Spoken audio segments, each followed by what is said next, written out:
Hi everyone. How are you today? Now we are in Chapter 4, Nutrient Pollution.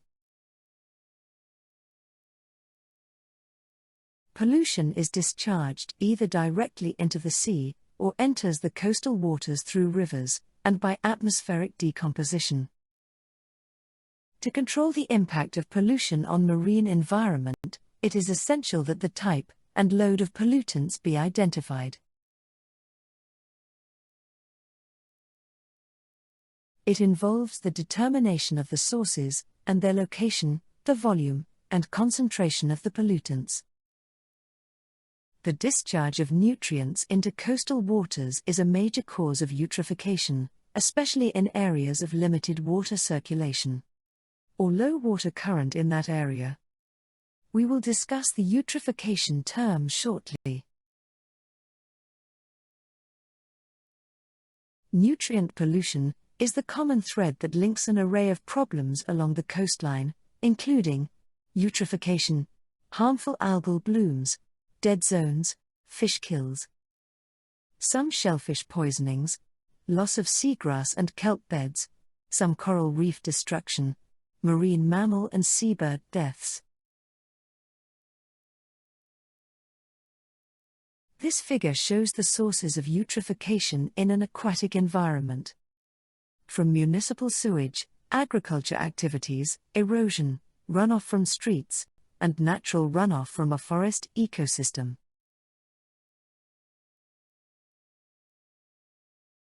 And this figure shows how the dead zone can be formed due to nutrient pollution. The freshwater water from river supply the nutrient to the coastal environment. The higher concentration of nutrients blooms the algae organisms. When these algae cover the surface, the bottom organisms such as plants cannot obtain sunlight for their photosynthesis process, so the oxygen level will be reduced. Do you know? More than 60% of our coastal rivers and bays in every coastal state of the continental are moderately to severely degraded by nutrient pollution.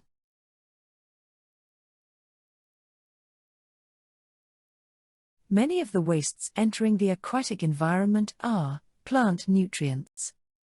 The main nutrients are nitrogen and phosphorus compounds, and they enter coastal waters from point and non-point sources. Fertilizers used in agriculture are one source of nutrients reaching the coastal zone. Inputs of plant nutrients enhance the growth of phytoplankton. As I mentioned before in Chapter 1, if discharged in a certain dose or concentration, can act as fertilizer for the aquatic plants. Somehow, in high concentrations, this contaminant can harm marine organisms as well as aquatic plants. Let's look for one example in Japan. Seto Sea is the largest enclosed body of coastal water in Japan, and provides 5% of the country's commercial catch of fish. As Japanese economy grew after World War II, increasing development resulted in elevated inputs of plant nutrients, boosting primary production in the sea. The consequence, fishery catches increased in that area.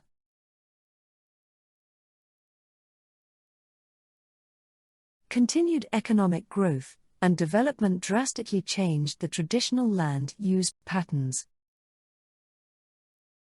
Although moderate input of organic material may be beneficial, over-fertilization results in extravagant growth of plants, and the bacterial decay of dead plant material may result in oxygen depletion. Sewage from coastal settlements is also a major source of nutrients in coastal waters. Eutrophication. The simple definition of eutrophication is increase in chemical nutrient compounds containing nitrogen or phosphorus in an ecosystem, and may occur on land or in water. However, the term is often used to mean the resultant increase in the ecosystem's primary productivity, such as excessive plant growth and decay, and further effects, including lack of oxygen and severe reductions in water quality, fish, and other animal populations.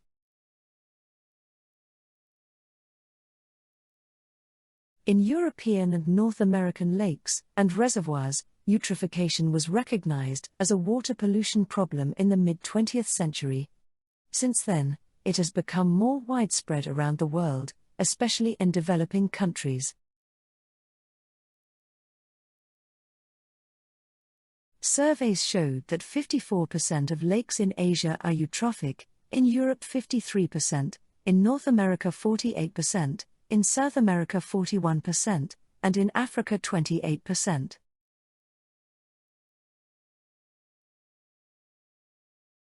This figure compares the healthy ecosystem and eutrophic ecosystem. Where we can find a lot of fish in a healthy ecosystem.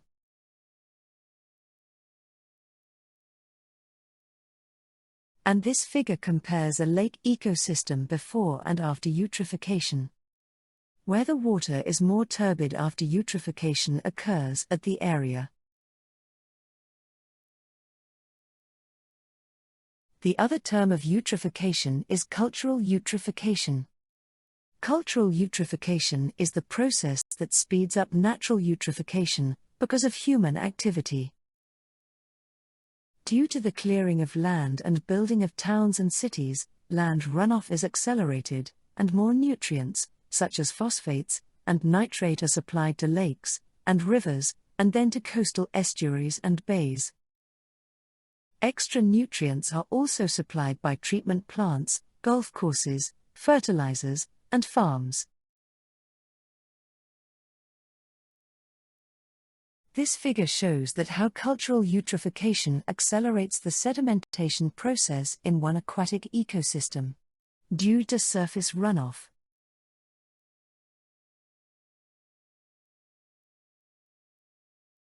Eutrophication is a common phenomenon in marine and coastal waters. In contrast to freshwater systems, nitrogen is more commonly the key limiting nutrient of marine waters. Thus, nutrient levels have greater importance to understanding eutrophication problems in seawater. Estuaries tend to be naturally eutrophic because land-derived nutrients are concentrated where runoff enters the marine environment in a confined channel.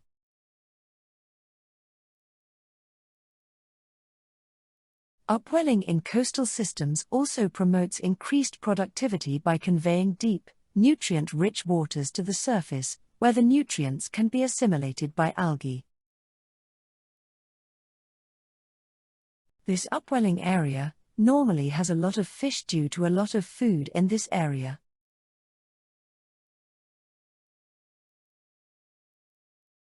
When an ecosystem experiences an increase in nutrients, primary producers, such as phytoplankton, reap the benefits first. In aquatic ecosystems, species such as algae experience a population increase, or known as algal bloom. Algal blooms limit the sunlight available to bottom-dwelling organisms, and cause wide swings in the amount of dissolved oxygen in the water. Oxygen is required by all respiring plants and animals, and it is replenished in daylight by photosynthesizing plants and algae.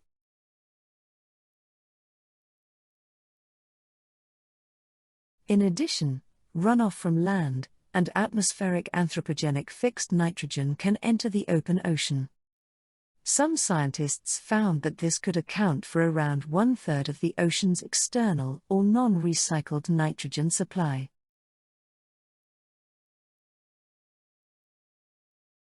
It has been suggested that accumulating reactive nitrogen in the environment may prove as serious as putting carbon dioxide in the atmosphere.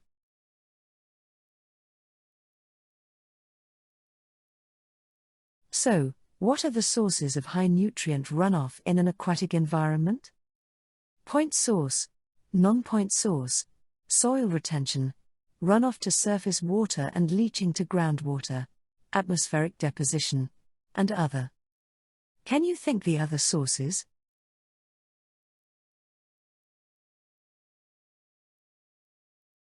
Ecological effect caused by nutrient pollution. Many ecological effects can arise from stimulating primary production, but there are three particularly troubling ecological impacts. It can decrease biodiversity. It can change in species composition and dominance. It can have toxicity effects.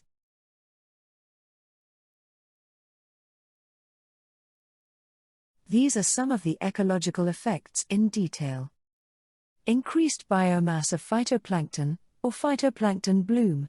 Toxic or inedible phytoplankton species, new species occur in that area. Increases in blooms of gelatinous zooplankton. Decreased biomass of benthic and epiphytic algae. Color, smell, and water treatment problems. After the algae die, the color of the water will be changed to brownish and smelly. Dissolved oxygen depletion. Increased incidences of fish kills. Loss of desirable fish species, fish may suffocate.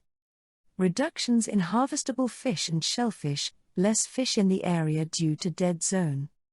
Decreases in perceived aesthetic value of the water body, the water cannot use for recreational activities. How can it decrease the biodiversity?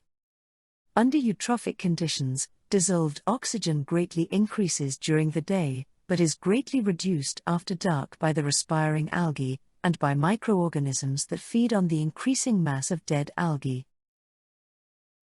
When dissolved oxygen levels decline to hypoxic levels, fish and other marine animals suffocate.